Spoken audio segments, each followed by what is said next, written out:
Welcome back. This is Armchair Sports Talk. I'm Brandon Harris with you. Tonight we're going to be discussing the Texas Longhorns, how they're looking going into the 2019 season.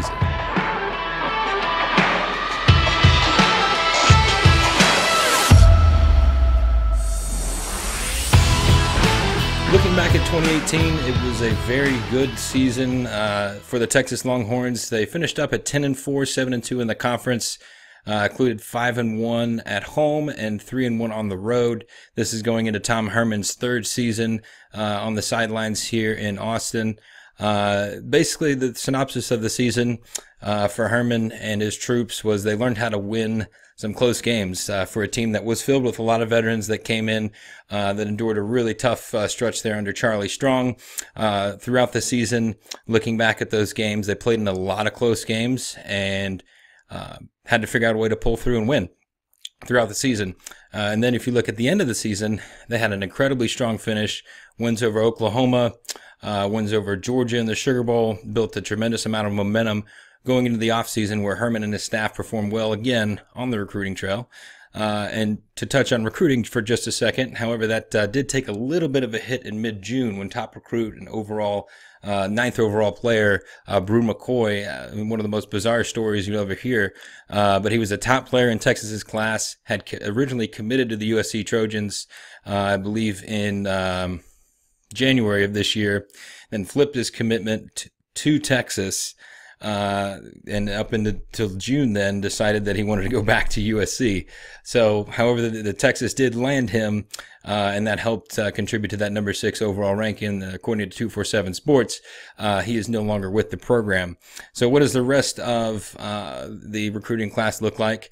Off the top, a couple misses. I think when I took a look at the in-state recruiting rankings in the talent-rich states such as Texas, and for that matter in California, teams that are in California or Texas or Florida, Georgia, Ohio, those schools that are in-state have got to bring in a good majority of that in-state talent. The thing about Texas that makes it so much different, and the same with Florida and really California, these bigger states geographically, is that there's so many big schools that can start to get in that conversation, especially with the likes of a Texas A&M and a strong recruiter and Jimbo Fisher down in College Station actually grabbing the top player out of the conference. Then you see a recruiting powerhouse such as Ohio State coming down to Austin and Lake Travis High School and grabbing a Garrett Wilson, the number 3 overall player. So there's a tremendous amount of competition.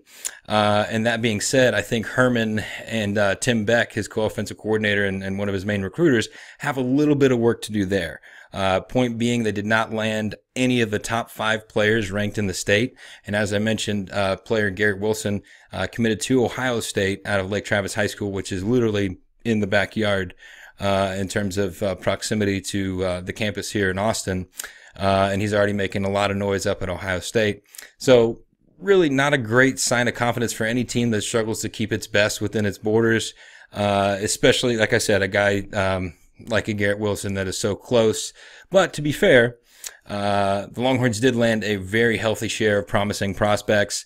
They totaled 2 of the top 10 recruits in the state and 7 of the top 50. But I think if you're a Texas fan, that headliner from the state of, again, such a rich talent pool, like the state of Texas, not really getting that big name, I think will be a little bit of a disappointment, especially going back with the loss of McCoy, who was a recruit from Mater D High School out in California. That was a big get, but now we lost him. So that number 6 ranking probably still keeps us in the top 10, and you do have a lot of depth. But again, you've got to be, if you're going to compete with, as we've mentioned in previous episodes, if you're going to compete with the Alabamas, the Clemsons, the Georgias, the Oklahomas, the Ohio States, you've got to get those blue chip rankings up and in the top 5. I think Herman and his staff are close, and they need to keep that positive momentum going. So let's take a look here. Going in, the team is ranked number 10 in the country. Key returning starters on offense under co-offensive coordinators Tim Beck and Herb Hand. They got 5 players coming back, including junior gunslinger Sam Ellinger. We've got Keontae Ingram coming back at the running back position, Colin Johnson at wide receiver.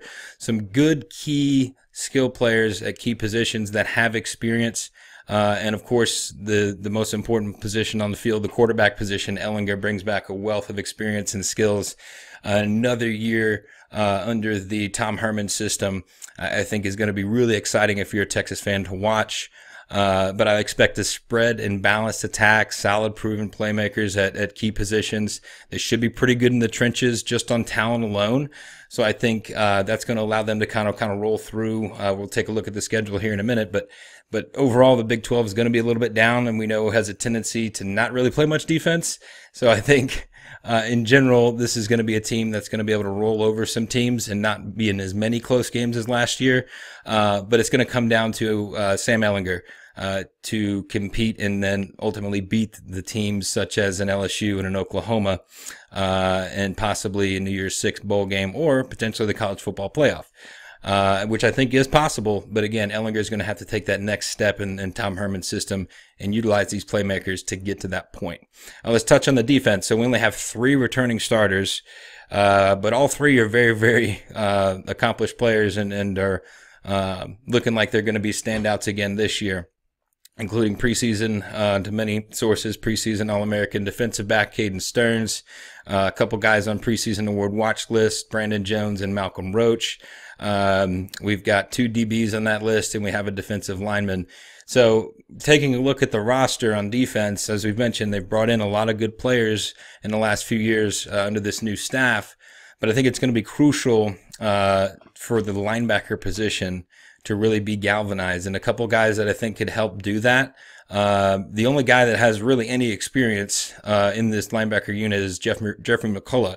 He's got 6 starts and I believe 36 Division I appearances, and that's twice as much as any of the other guys on the linebacking core combined.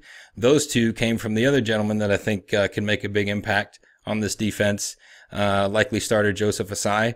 And I believe those 2 guys are really going to prove to be the key until these young guys get ready. Can they bridge the gap between the front 4 and the secondary and really bring this group together for Todd Orlando and that unit?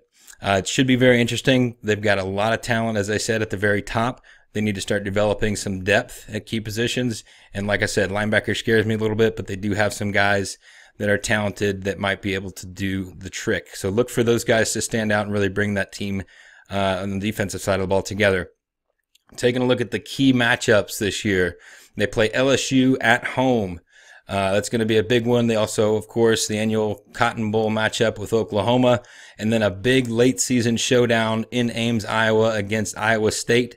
Could be the clincher that gets the Horns back to the Big 12 title game. Comparing Texas to the rest of the Big 12, as I mentioned a minute ago, I think as a whole, this is a conference that has a lot of new coaches at, Texas Tech, Kansas State, and West Virginia. So 4 new coaches in the conference. And as a whole, you lost a player that was a top pick in the NFL draft, and a guy like Kyler Murray that's no longer in the conference as well. So a lot of attrition, a lot of coaches moving on. So I think it's going to somewhat be a rebuilding year for this conference, and that poses an opportunity for a team like Texas that, again, brings back experienced, skilled players with a healthy, deep, rich recruiting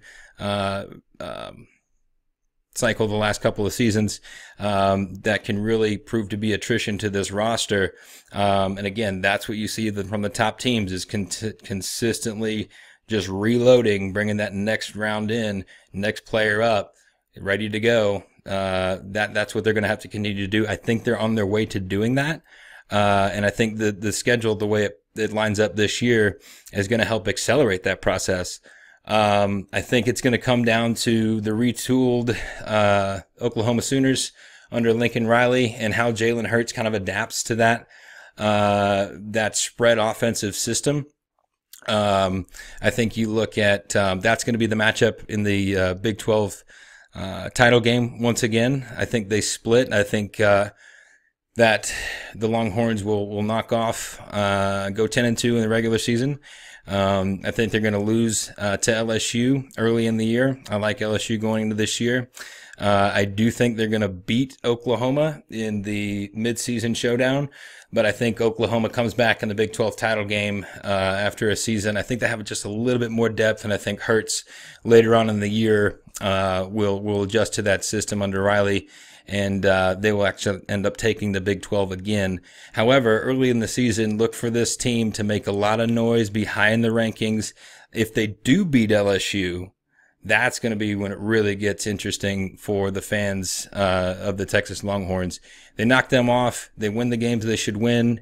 Then you have a chance, again, to beat Oklahoma, which I think they will in the regular season. Then you start to talk about college football potential.